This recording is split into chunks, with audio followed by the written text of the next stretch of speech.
This Parsha Podcast is dedicated in honor of two Genecov birthdays. Happy birthday, Dr. Lisa Genecov, and happy birthday to her son, Max, soon to be Dr. Max Genecov. May the Almighty bless them with joy and insight on these auspicious days, and may they experience many happy and healthy returns. Well, I'm back. It's great to be in front of a microphone. This is the longest time I've gone without recording a podcast in many years. As I mentioned last time, I traveled to Israel last week with my boys. So we pre-recorded Parshas Chukas, and this week is Parshas Balak. It's been more than 10 days since we recorded. I'm a bit rusty. Please forgive me if it's not quite up to par, up to speed. It's been a long time, but it's great to be back. It's great to be here in the Torch Center North for Parshas Balak. So let's begin. Parshas Balak is one of the most interesting and unusual parshios. The entire narrative, almost the entire narrative of our parsha, is told from the viewpoint of our enemies. After the stunning victory of the Jewish nation over their foes on the east bank of the Jordan, Balak, the king of Moab, resorts to unconventional warfare to stave off the Jewish juggernaut, and he hires the famous sorcerer and prophet of the nations. He hires Bilaam to curse the nation. So you have two people here, the two antagonists of the Jewish people in our parsha. Balak, the king of Moab, and the inconveniently similarly named Bilaam, the sorcerer, the prophet, who he hires, who Balak commissions to curse the nation. Now, Bilaam is one of the worst villains of our history. The Talmud tells us that he's one of the few people mentioned by name who don't have a portion in the world to come. And the Mishnah tells us, this is in the chapters of our fathers, Pirkei Avos chapter 5, the Mishnah tells us that he is the antithesis of Abraham.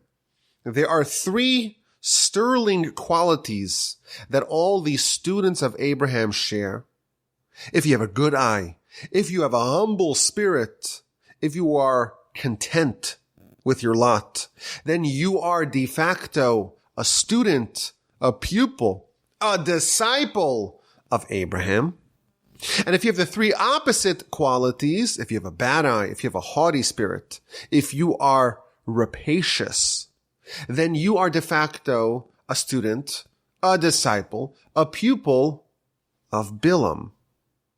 The person who most embodies the opposite of righteousness and piety and kindliness, the one who most represents the opposite of Abraham, is Bilaam. And this is the guy commissioned by Balak, king of Moab, to curse the Jewish people. Now the parsha starts off with his courtship of Bilaam. He sends multiple delegations to woo him. They finally agree to terms, and Bilaam travels to the front lines to go curse the Jewish nation. The trip is quite memorable. There's an angel who's sent to stop him, to prevent him from consummating his plans. And the donkey upon which Bilaam is riding sees the angel, but Bilaam does not. And the donkey tries to sidestep the sword brandishing angel. And Bilaam hits the donkey, and they have a conversation, and the donkey rebukes Bilaam, but eventually Bilaam arrives at the site, at the front lines, and he meets Balak. And Balak is told to prepare sacrifices. And there's a really interesting Talmud. It's almost unbelievable. It's almost unimaginable. But the Talmud makes a very interesting comment about the sacrifices and the altars of Balak. Now, our parsha is an attempted genocide of the Jewish people. What would have happened had Bilaam succeeded in his curse? So the Talmud tells us that had Bilaam succeeded in his curse, spoiler alert, he failed. But had he succeeded, there would be nothing left of the Jewish people. The Talmud even says that Bilaam is Laban-esque. Laban, Jacob's father-in-law. He wanted to uproot everything, to destroy the entirety of the nation. So too Bilaam. And who's hiring Bilaam? Who's commissioning Bilaam to go destroy completely the nation? Balak. So Balak is this terrible guy. Yet he's bringing sacrifices to offer them to God, to try to lobby God to agree to the curses of Bilaam. And the Talmud says something stunning. This is the unbelievable Talmud. The Talmud says, the book of Nazir, page 23b, that from the story of Balak, we learn a very important lesson, that a person should do a mitzvah and study Torah even with imperfect intentions. Even if you have other intentions besides for just doing the will of God. You have other reasons why you're doing good things, mitzvah, studying Torah. It's still a good thing. And what's the evidence of that? The evidence is from Balak, who did a mitzvah in our parsha to offer sacrifices to God, albeit with the most corrupt and genocidal intentions. He did it because he wanted to beseech God to destroy the nation. But nevertheless, he did something good. He did a mitzvah. And as a result of that, he merited a very special descendant. Balak is the great grandfather of Ruth the Moabite. So Balak is the king of Moab, and his great granddaughter is Ruth the Moabite. And Ruth is the great grandmother of King David. And thus, Balak is the forefather of Ruth, of David, of Solomon, of Messiah. Some really crazy mind-bending genealogy here. And why did Balak merit to have such illustrious and consequential descendants? Says the Talmud, because he offered sacrifices, because he did a mitzvah, albeit, like we said, with the most foul intentions, but he did a mitzvah, and the power of a mitzvah, even if it's done imperfectly, is that it can have tremendous generational consequences for the positive, unbelievable point that we will yet revisit. So Balak is bringing sacrifices, and Bilaam gears up to unleash a salvo of horrid curses against the Jewish people, but God compels him to bless the nation nonetheless. And these are not just any generic blessings. These are amazing, iconic blessings that the Talmud says are really worthy of being repeated every single day. It would just make the prayer too long, so it's not included, but the powerful blessings that Bilaam conveyed are really worthy of saying every day. And Balak, of course, is annoyed. He hired Bilaam to curse the nation. Now Bilaam has blessed the nation. They try again with the same result, and they try again with the same result. Bilaam ultimately gives 4 exquisite blessings before he is sent home in ignominy. And the Parsha concludes with somewhat of an oblique turn. It tells us how the Jewish men started cohabiting with the Moabite women, and they begin to worship their execrable deity. And God tells Moshe to execute the perpetrators, which he does. And then there's one particularly egregious offender, a man who is none other than the head of the tribe of Shimon. And he is publicly cohabiting with the Midianite princess. And that triggers a plague. And Pinchas, the son of Elazar the Kohen, the grandson of Aaron, heroically and fearlessly, zealously assassinates the two, skewering them together like a kebab with a spear. And the plague ends, but not before it kills 24,000 And the Ramban tells us that had Pinchas not done what he did, the entire nation would have been swept away in this plague. And thus concludes our Parsha. And next week, it picks up with the aftermath of the story where Pinchas is lauded for his gallantry, for his zealotry, and he's promoted to being a Kohen for his deed, and he is given an eternal covenant of peace. But that is for next week's Parsha. And this week, we have to focus on Parshas Balak. So it's a really interesting Parsha with all kinds of salacious storylines to dig into. But let's begin with the end of the Parsha.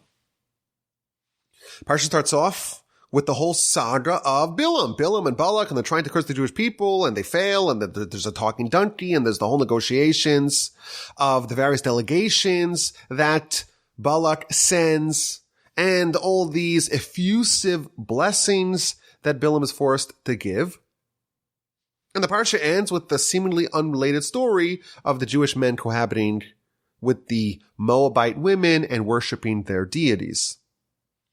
So Rashi explains to us this somewhat awkward transition. Rashi says that this really is part of the Bilaam story. Bilaam, when he was unsuccessful at cursing the Jewish people, he gave Balak a suggestion.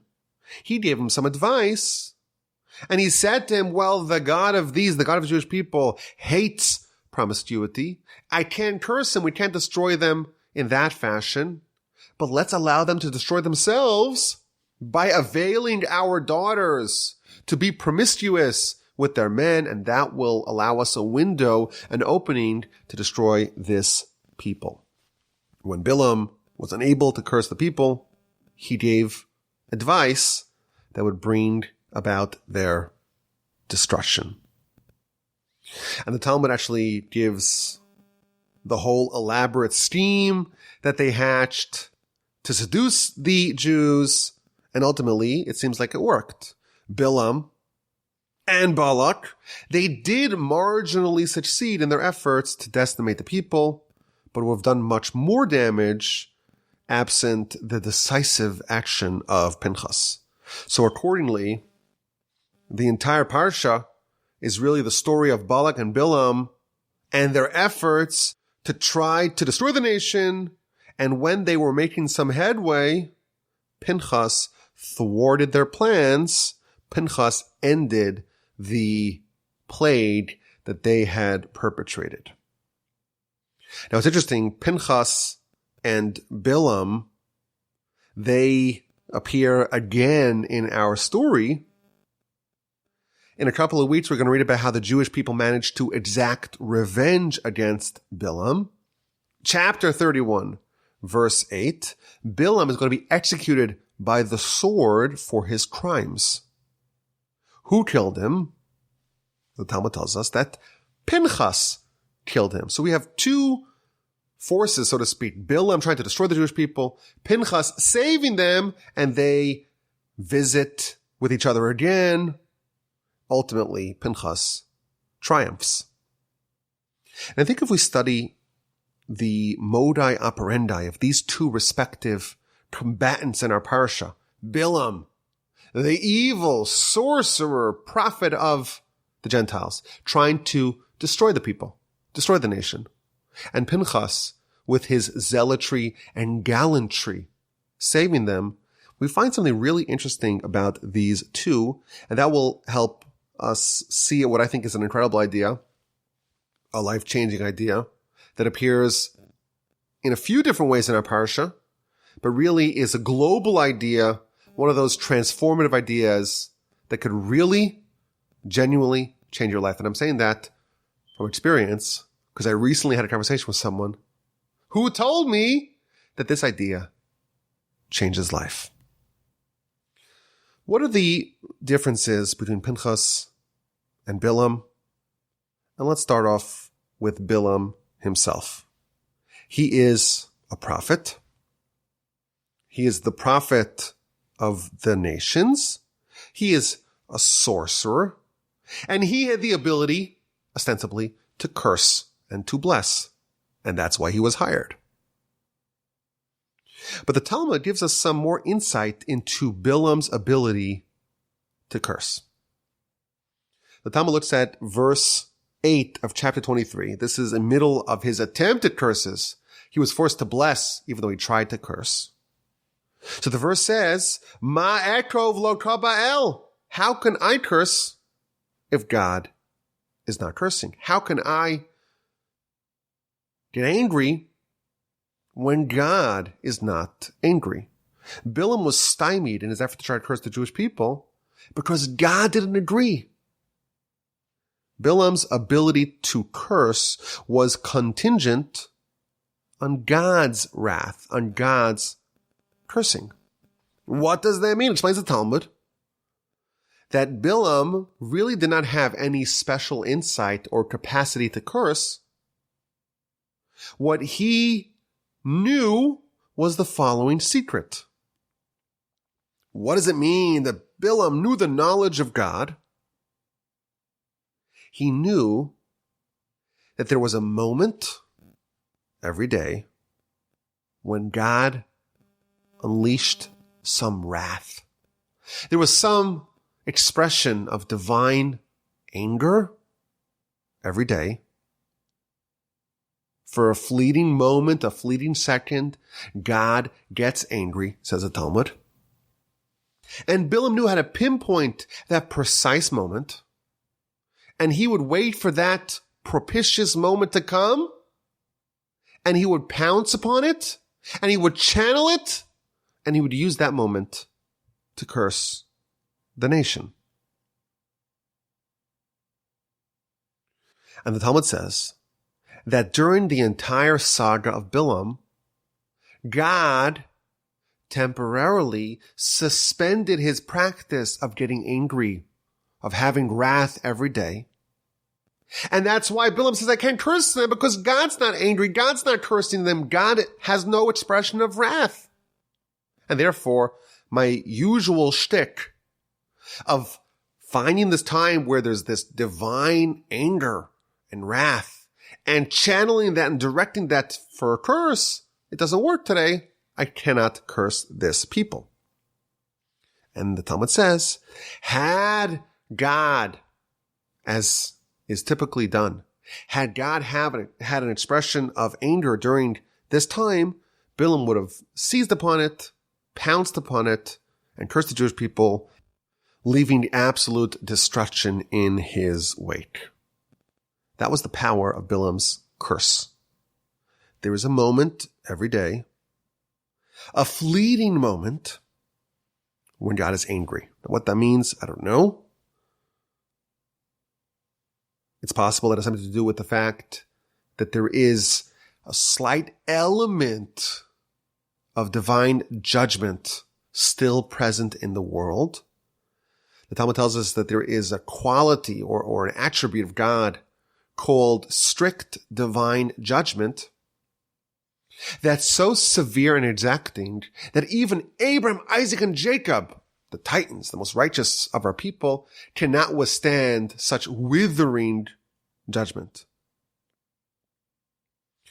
And even though the Almighty does not typically interface with the world using that system of divine judgment, nevertheless, there is a moment of it every day. And at that moment, that is the time, the propitious time, that curses land. And Bilaam's superpower was that he was able to identify and isolate that moment when God was angry, whatever that means, and use that moment to curse. Now, when is that moment? So the Talmud very helpfully tells us that if you look at a rooster during the first 3 hours of the day, when the crest of the rooster is white because of the sun, and it's white absent any red streaks, for that moment, that's the moment when God has this typical daily moment expression of wrath. And the Talmud relates an amusing story. There was one of the great rabbis, Rabbi Yeshua ben Levi, and there was a heretic who would drive the great rabbi crazy. And the great rabbi said, okay, give me a rooster. Let me examine the rooster. And the second that the crest of the rooster gets completely white with any streaks of red, I'm going to curse this individual. And he was watching the rooster waiting. And when the moment was about to arrive, he fell asleep. He dozed off. And when he woke up, it was too late. And he says, okay, this is a divine message that this is not the way we're supposed to do it. Cursing our enemies is not our way. That's this idea of a divine moment of wrath that Bilam was able to channel. He was able to pinpoint it and to channel it, and that's how he cursed. And during the time of this whole saga of Bilam, God temporarily suspended this practice of having a moment of anger every day, because otherwise Bilam's curses would have landed with catastrophic consequences for the subjects of his curse. So obviously this is a subject that demands an explanation. What does it mean, this daily moment of rage, of anger, of wrath? What does it do with the white crest, absent any red streaks of the rooster? But let's focus on what this tells us about Bilam. God gets angry every day for a fleeting second.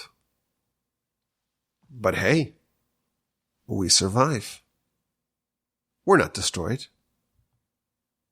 From God's perspective, that moment of wrath is contained.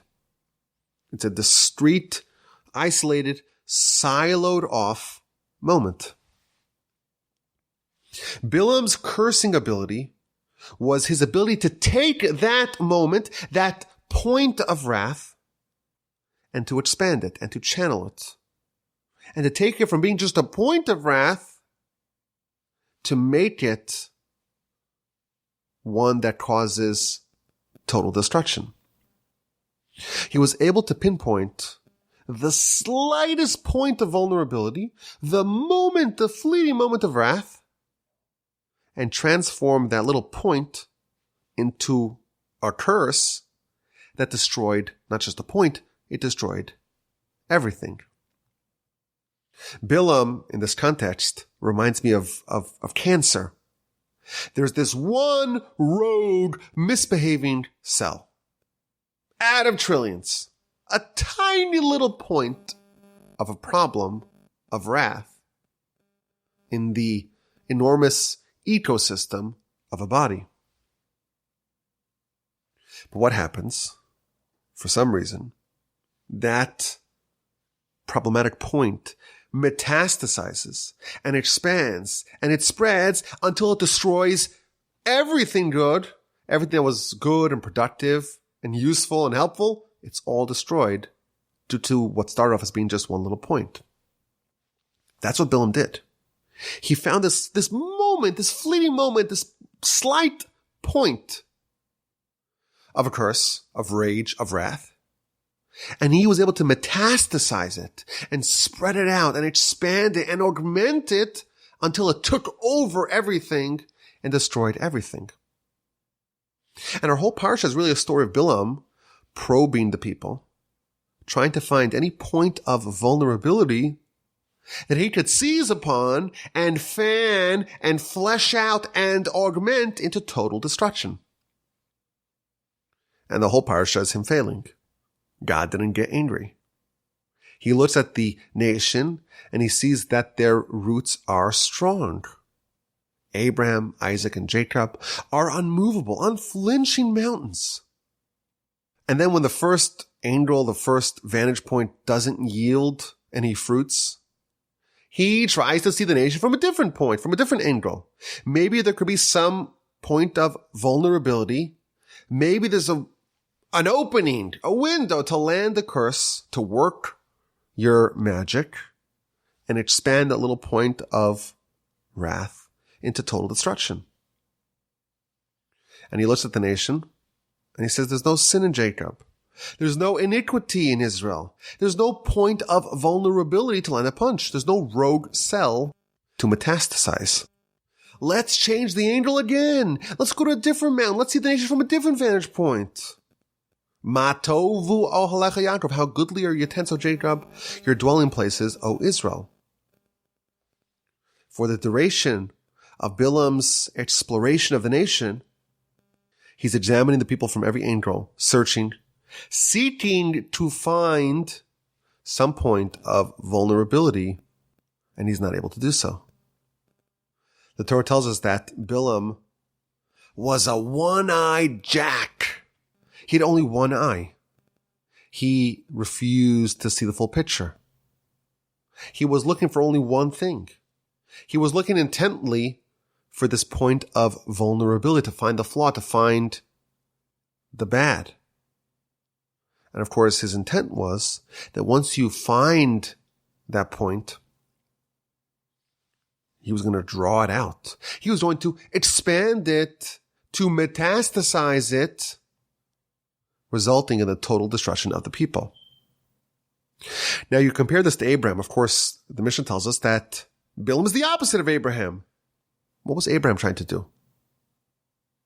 This nation that Bilaam was trying to curse was a completely righteous nation. And he was trying to find a flaw, a liability in this nation. Abraham was the opposite. He looked at a nation, the people of Sodom and Gomorrah, completely corrupted people, and he was trying to find one minuscule point of righteousness. Maybe there are only 50 righteous people in this entire metropolis. What about 45? What about 40? What about 30? What about 20? What about 10? Whereas Bilaam was seeking a foothold of weakness, of vulnerability, of sin, to expand and to kill the entirety of the nation, Abraham was the opposite. If there was a foothold of goodness, of righteousness, Abraham would do a reverse Bilaam. He would expand that into total salvation. Bilaam is a cancer, a point of death spreading to kill everything good. Abraham is like an elixir of life, spreading life and salvation and goodness with one little point to a completely stricken body. This reminds me of the luz bone that we talked about a few months ago. The luz bone from which resurrection stems. And we explained in the past that everyone has this bone called the luz bone that never dies. And that one point of eternal life can spread to result in a resurrection of the entirety of the dead body. Bilaam's the opposite. He finds that one point of death, and he uses that to kill an otherwise living and vital and healthy body. Abraham is like the luz bone, spreading life and goodness with one little point to an otherwise dead body. I remember at the beginning of the pandemic asking a physician friend of mine, is there the ability to have like a reverse virus? Instead of someone with the virus coughing and now spreading this virus to everyone else, let's give one guy the vaccine and have him cough on everyone, and suddenly there's life. There is vitality. There is salvation spread to everyone else. And the physician told me, well, it doesn't really work like that. But that's really what Abraham did. To insert one little point of goodness, or to discover and reveal one little point of goodness, and to have that spread in the opposite way of the cancer, have the life spread and permeate what would otherwise be a dead entity. And if you think about it, this is not just the quality of Abraham. This is how God treats us too. We mentioned earlier, the Talmud tells us, that Balak merited to have Ruth as a descendant. Why? Because he did a mitzvah. What mitzvah did he do? He brought sacrifices. Why did he bring the sacrifices? To curse the Jewish nation. Doesn't matter. We're not looking at the intentions, just the deed. It was a righteous deed. It was only a tiny little point of righteousness. His motivation, everything that he was trying to do was evil, but he did a mitzvah.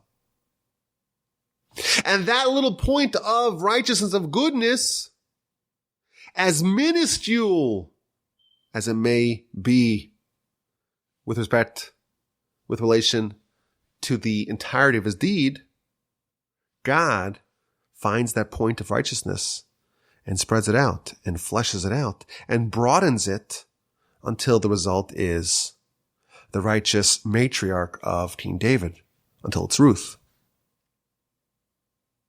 So Bilaam is not only the opposite of Abraham, he's also acting against the ways of God. Of course, it made sense. We're told to emulate God. That's what Abraham did. And Bilaam is the opposite.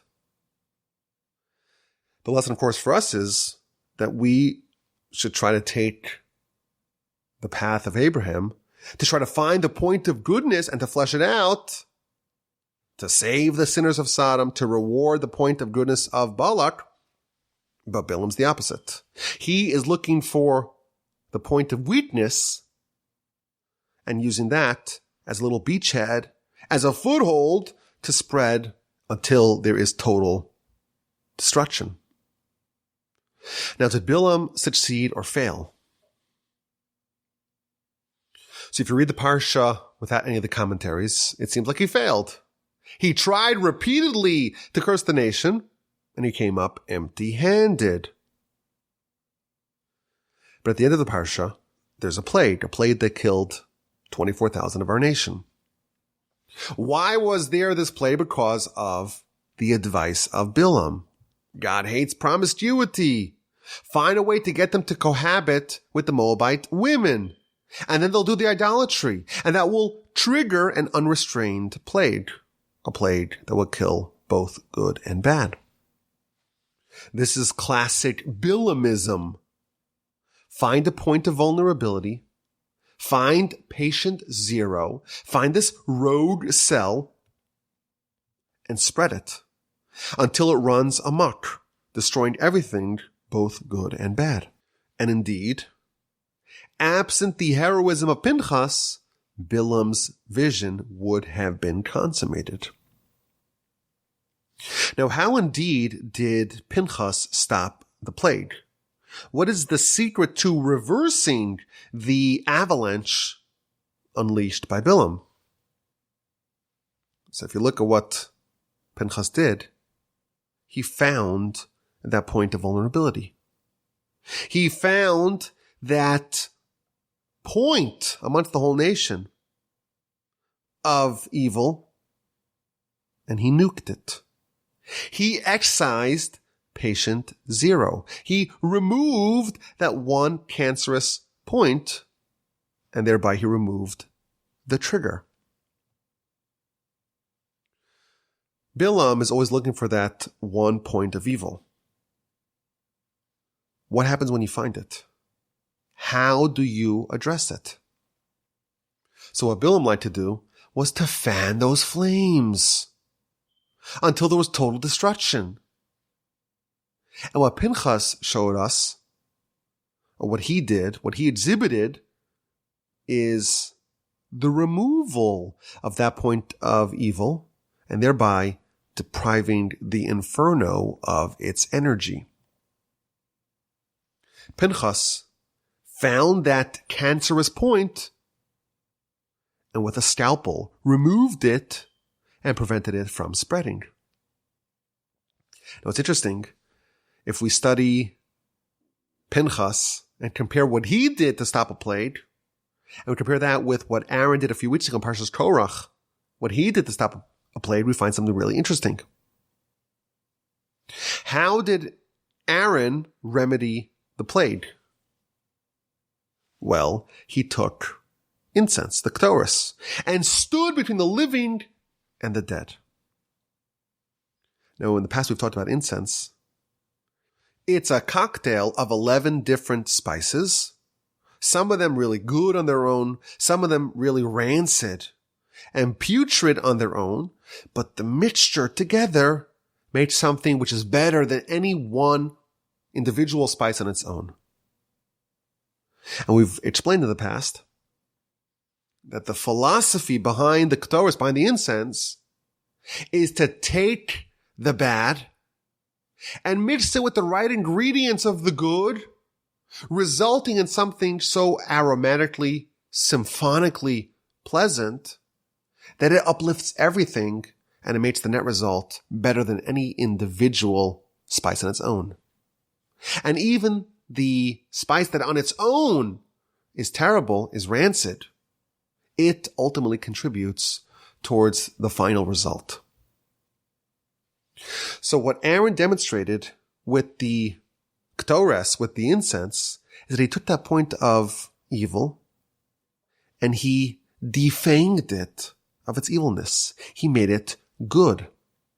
He took the bad part, he took the patient zero and made it something which contributed towards the positive smell, the positive aroma, towards being good. Aaron got rid of the plague by taking that point of evil and making it not evil anymore.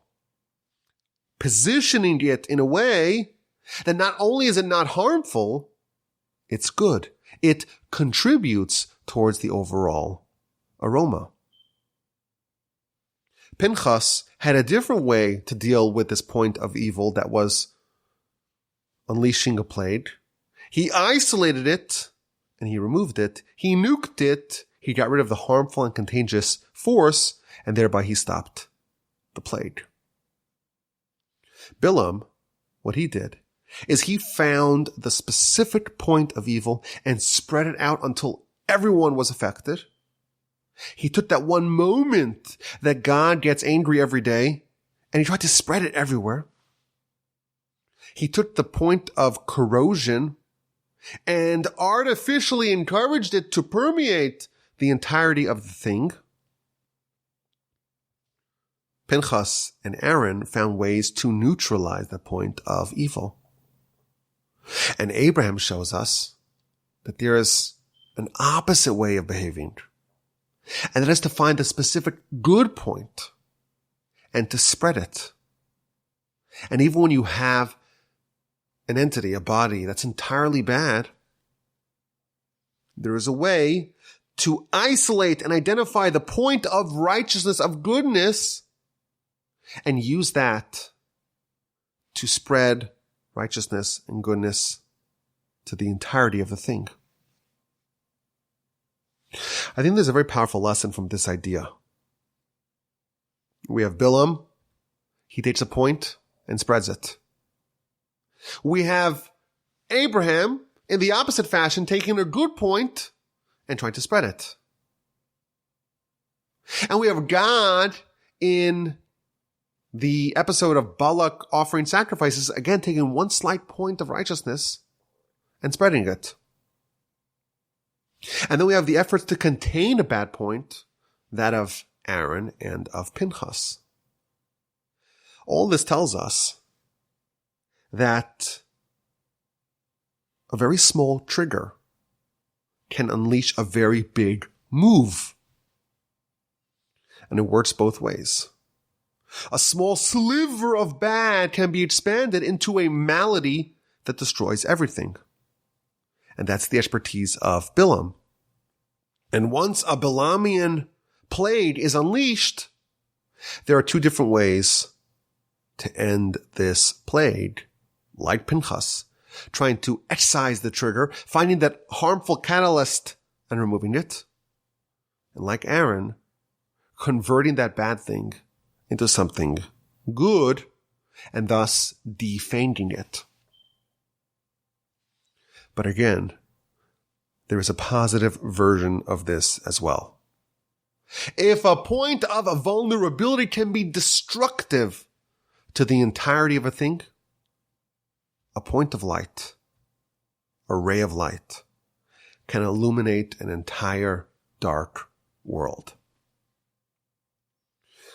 And I want to read to you a piece from the writings of Rabbi Nachman, the founder of the Breslev Hasidic movement, passed away in 1810.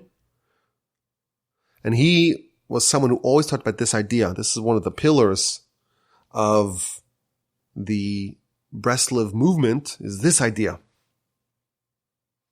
Even when there's something which is entirely wicked, entirely dark, entirely devoid of anything admirable, find that point. Find that point of goodness, of righteousness. That's the idea of judging others favorably. This is a quote. Even someone who is completely wicked, you have to look.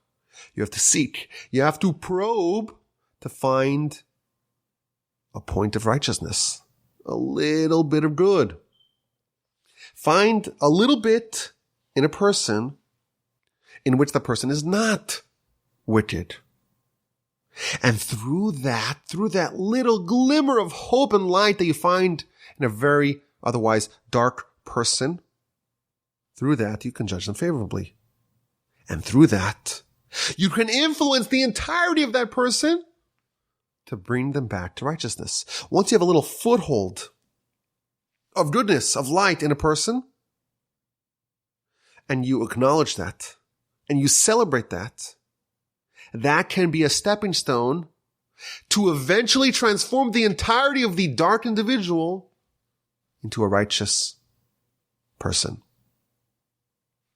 And even if they're really wicked, they're really dark, you have to work really hard, it's not possible that there is no ray of light.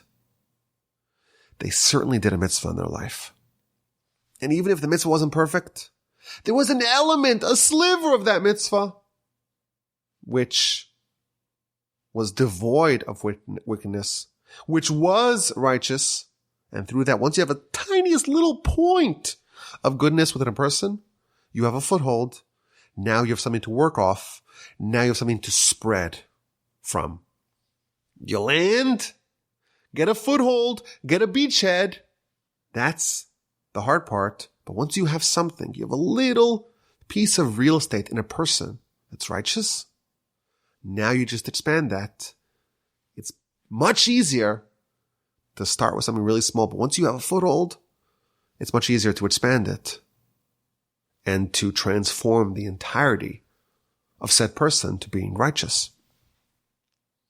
And then he adds a powerful point. This is not just with other people. When you look at yourself and you judge yourself and you find all your flaws and all the areas of life where you are lacking. And there's so many areas where there's a need for improvement. And there's a risk to lapse into melancholy and depression. And you have to always be joyous. That too, of course, is one of the great pillars of the Breslov movement. You have to always be joyous. It's a mitzvah to be joyous every day, all the time. And to be very careful to never lapse into depression. And if you look at yourself, and there's nothing redeeming about you, you're full of sin, you're full of contemptible qualities, and you feel that the Yetzer Hara is trying to make you fall and wallow in misery, in melancholy, in depression, God forbid. You cannot fall into this. You have to start looking for a point of redemption, a point of righteousness, a point of goodness. No matter how small that point is, that's what you need to find, and that's what you need to focus on. It's not possible that you've lived your whole life without doing one mitzvah. It's not possible. And even if you did that one mitzvah and there was all kinds of ulterior motives and you wanted this, you wanted that, you really didn't want to listen to Hashem, there were all these other factors, ulterior motives really at play behind the scenes. Nevertheless, you did a mitzvah. And I promise you, this is my commentary here, the mitzvah that you did, though it may have had all these other motivations, it's still not as bad as what Balak did with his mitzvah of offering sacrifices with the intent of genociding an entire nation. If Balak who did a mitzvah with the sole intent of trying to kill off a nation of millions, and he was rewarded. God discovered that one point of goodness in his deed. We all have a point of goodness within us. And we have to find that. And that will enliven us. That will give us joy. That will inspire us. And once you have a little point, through that, you could judge yourself also favorably. And you can find a way to expand that one point. Okay, you have 1 point. Now let's get 2 points.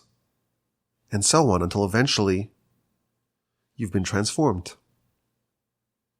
Just as we have to judge others favorably, says Rabbi Nachman, we have to judge ourselves favorably. We have to strengthen ourselves to never fall, to never get down, to never get depressed. To the contrary, enliven ourselves, give ourselves life and vitality and joy, because we have something good and redeeming about ourselves. And even though there may be a lot of noise, focus on the little ray of good and hope and light within us. There is a lot of power with one little point. Land that point, land and expand. Okay, let's get to this week's exquisite insight. Are you ready? It's a special one in my opinion. It's one of those exquisite insights that you get the sense there's a lot more there. This maybe could have been its own podcast, maybe sometime in the future. But right now, it's just an insight. Moab has a problem. Moab has a nation at their doorstep who doesn't seem to follow the normal course of military events. They're winning against these mighty nations. And they have to find a solution. So they go to the elders of Midian. And Rashi tells us, this is in verse 4 of chapter 22. Rashi tells us something really interesting. Why did they go to Midian, of all places? Midian, of course, that's the place where Jethro is from. That's the place where Moshe escaped to in chapter 2 of Exodus. When Moshe was a little boy, and he saw the Egyptian man striking the Hebrew man, he killed the Egyptian man, and eventually it was found out that he killed an Egyptian, and he was wanted for murder, and he escaped and went to Midian, eventually marrying the daughter of Jethro, and only coming back to Egypt after the episode of the burning bush, and God commissioning him to go save the nation. So Midian is the place where Moshe came of age. And when Moab was trying to figure out how do we deal with this juggernaut of a nation, they said, well, their leader grew up in Midian. Let's go to Midian and do some field research. Let's get a scouting report from his hometown and find out and discover what he is made up of. So they went to Midian. And the elders of Midian said, we remember Moshe. We know his whole superpower is in his mouth. If so, says Moab, we're going to hire someone who equally has the power of the mouth. And that's why they hired Bilaam, because he can thwart, he can be the foil of Moshe. So if you study this Rashi, you notice that there are 3 different points. Number 1, they chose to do some field research in his hometown, in the place where he grew up, in Midian. And the people of Midian, the elders of Midian said, well, Moshe's superpower is in his mouth. And that's why they decided to counteract him with someone whose power is also in his mouth. So there are a bunch of obvious questions to this. First of all, we know that Moshe did not grow up in Midian. He grew up in Egypt. It seems to be factually incorrect to say that Moshe grew up in Midian.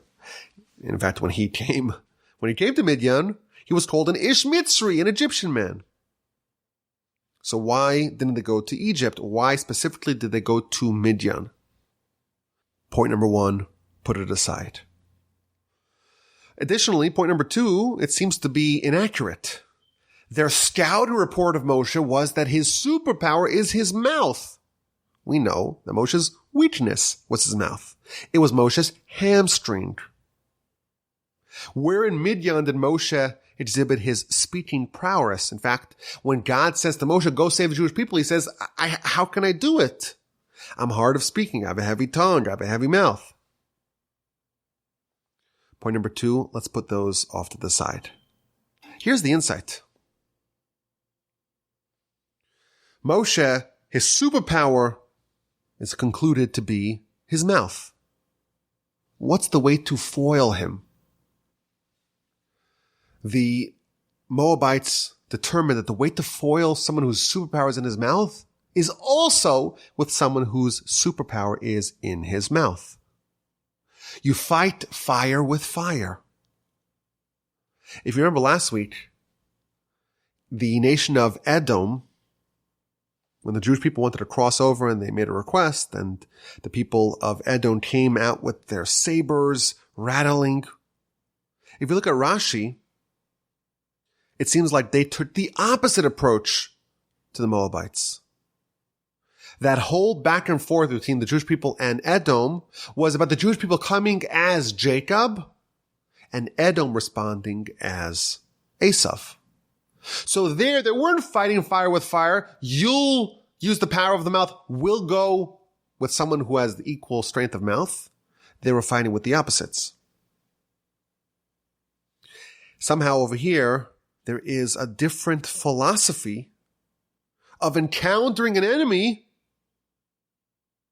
Either you find their weaknesses and you try to expose it, you try to exploit it, you try to go with the opposite power, or you find their strength and you try to neutralize it with ever more strength. To me, this is an insight because it seems like there is maybe a lot more here of 2 different philosophies of how you deal with an enemy, or at least how our enemies dealt with us. Bilaam, you have a superpower of your mouth. You're the right guy to fight Moshe, whose superpower is in his mouth. Whereas Edom last week, they came with a different posture. Oh, you're coming as Jacob. We're going to respond as Esau. It's an insight. It's like last week, a bit half-baked, but that's okay. It's an exquisite insight, something to think about, something to ponder and cogitate upon and ruminate upon until next week, when, please God, I'll have less jet lag and hopefully we get the podcast out a little bit earlier in the week. But you take care. Have a great day. Have an incredible week. Have an exquisite and stupendous and fantastic and splendid and uplifting and inspiring Shabbos upcoming. And please God, with the help of the Almighty, we'll talk again next week. We'll keep the streak alive. As always, my email address is rabbiwolbe@gmail.com.